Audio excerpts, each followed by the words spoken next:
Hi again folks, we're back in the workshop. I've got the Reliant Regal engine back from the engine shop. We had some good news on it. It didn't actually need a rebore. Them pistons I supplied, which I thought was one oversized, were not oversized at all. They was actually the original pistons with the brand new set of rings on, which is what I was initially after. So all they done was gave the bores a good hone.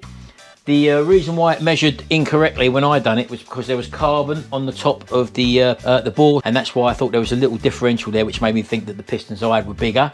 So they've sorted that out. They've also skimmed the cylinder head, as you can see there. That's freshly skimmed as well. So I'm going to be replacing the valve stem oil seals on here. If I would have supplied them to them, they would have done that for me, but I didn't supply them to them. I forgot about them. I left them at home, so I wasn't going to travel sort of 60 miles or whatever just to go and get them. So I said I'll be able to put them on, so that's not a problem. So that's all well and good. I'm just in the process now of gapping the rings up.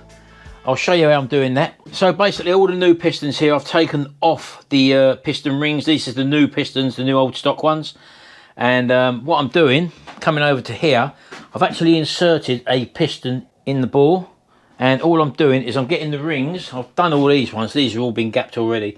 I'm just getting the rings like this and basically inserting them into the bore.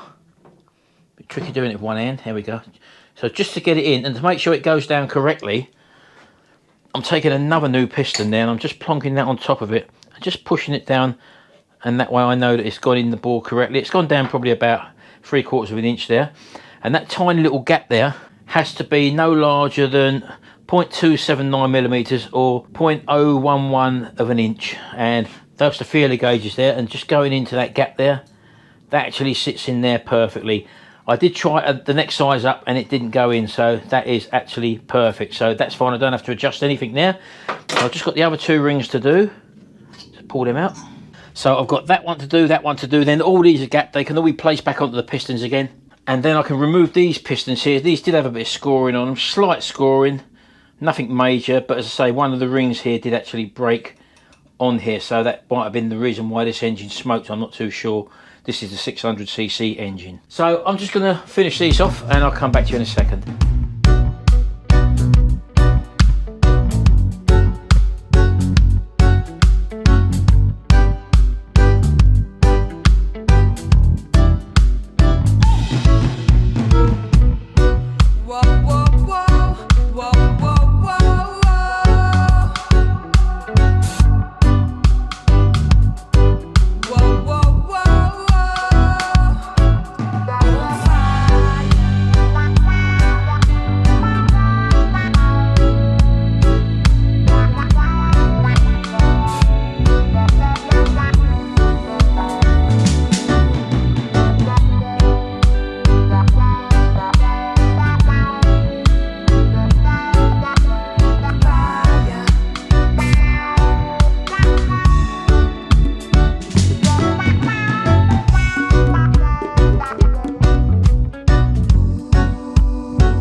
Right, there you go. That's the valves all out. Now the reason why I had to take all the valves out is because I didn't supply them with the valve stem oil seals. These are the old ones on there, so I had to take them all out. They have been lapped in. They've got a lovely grey line going right the way around them. So they did say that they was going to lap the valves in for me, which they have done. So I'm just going to put these together now with the new valve stem oil seals and put them all back together. Right, I've put the first one in. I think I will show you what I'm doing here. So this is the valve stem oil seal there, and I'm putting it on dry because you don't want that running up and down and coming off. I've seen these come off before and float about, so make sure it goes on nice and dry and clean. So here's the valve. I'll just give that a clean off, and I've got some just general engine oil here. I'm just going to lubricate the shaft all the way up, push the valve through the valve guide, and it should come through nicely on there like that. There we go. Just put a little bit on the surface there. Go back to my second valve spring, just place that over the top. The valve spring cap on there like that. So now I need to get my valve spring compressor tool. There we go, just compress that. That leaves me little collets open. I'll get the two little collets. Sometimes if these do fall out, you can put grease on them to hold them in. But I'm just going to drop it in there, just give it a bit of a wiggle about. Spin that one round so it's at the bottom. And then put the top one in. These are tapered, by the way, so make sure you put these in the right way. There we go. Make sure you're in the groove. Just release the spring. There we go. Tool comes out the way. And just to ensure it's seated, just give it a slight tap with either a copper or a hide mallet, not a hard mallet. And you should see that the little collets there are actually flush. Both of them are perfect. Right, okay, so I'm going to go ahead now, do the rest of them. Right, outside now, head's all done, back together. I've got to sort the block out now. Now, one of the things that these engines suffer from is the rear cylinders, waterway jackets, soiling up and silting up because they tend to overheat at the rear cylinders. So what I've done, I've given the water jackets a bit of a poke out of a screwdriver, and there's loads of sludge in there, and I've been jet washing there, and I've got loads of crap out there, so I'm just going to carry on doing that now, cleaning out the waterways so that they don't sludge up and stay sludged up, so there's less circulation. So I've got the jet wash out, so let's get on and do that.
Okay folks, it's another day now, and I've had to leave this for the moment because Houston, we got a problem.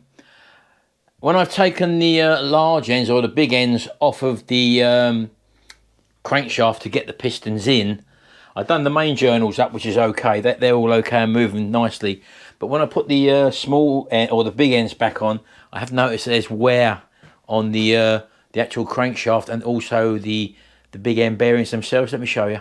So coming in here, you probably can't see that, but there's ridges on the big ends there, and you can probably see on the big end journals, or the shells rather, that should be a matte grey colour, but as you can see it's worn through to the underside of the big ends themselves, and that is an issue. That means that I can't really put this back in, and I have tried putting these on and tightening up. And the crank, I've got two on at the moment, you see there and there, and it's now gone solid. So there is an issue with the bearings there. And what that would mean is either to get the crank sent away and reground, and then obviously get new big end bearings as well. That's all going to take time and a lot of cost as well, I would imagine, to have that done. Or I can try and rejuvenate the other engine, which I've got over the back there, which was the first one, which was the 700cc engine, which I started to work on, and the shells and everything was all right in that, if I remember rightly, way back then. That's got new piston rings in it as well on the pistons, so I might have to dig that one out. I really wanted to put the original engine back into the Reliant, but time's not on my side at the moment. Either that, or I can source another engine. There was one on eBay which I looked at, but I was asking way too much money for it, so I'm open at the moment to suggestions. If any of you got a spare engine, it can be a 600, 700, 750 or an 850 even. and a known running engine, and you want to get rid of it, I may be able to use that as a temporary engine until I can sort that out. So I'm obviously willing to pay for that, and obviously I would have to pick it up wherever it is. So, but obviously I'm in the Midlands at the moment in the UK. We are travelling up to Scotland at the start of August, I think. So there is a good chance that if there's one en route, so to speak, I could pick it up. And as I say, it wants to be a running engine, or a known, definitely good running engine. So if any of you out there have got one and can give us a hand, failing that, as I say, I'm going to try and get the original engine back out. Not the original, the 700cc engine. And have a look at that, see how far I did get with that, because it was years ago since I started work on that one. Right, well, I'm going to have to leave this video here for the moment until I sort myself out. I've only got a few days to do this, because we are going to be going away again on holiday in September, early September, I think. Yeah, I think it's early September. So that's 10 or 11 days gone there. So I really need to sort of get moving now. So as I say, if anyone's got an engine for a Reliant Regal, 600, 700, 750 or 850 out of a Reliant Robin or whatever, something like that, Rialto, let me know ASAP in the comment section below, or send me a message via my email address, and hopefully we can get a solution to try and get this thing on the road. Anyway, thanks very much for your help. Hope you enjoyed this little short video. We'll see you in the next video, and until then, bye for now.